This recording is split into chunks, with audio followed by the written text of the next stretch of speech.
there's the timer that's going to trigger the chime. And there's the timer that's going to trigger the siren. The CT1's start button is wired to channel A on the timer. So if I trigger the timer's A channel manually here,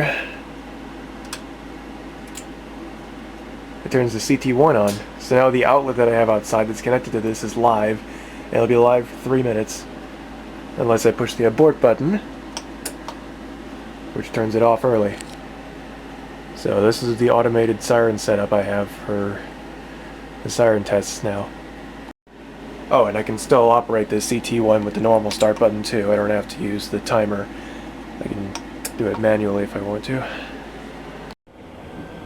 Mini siren is set up. Plugged in to the switched outlet going to the CT1. And maybe Simon's plugged in there for the audio jack. And I got my webcam down there on a tripod.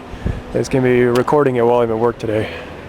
Can't use this camera because it maxes out at 10 minutes for a video, and the battery would die before the siren would actually go off anyways. So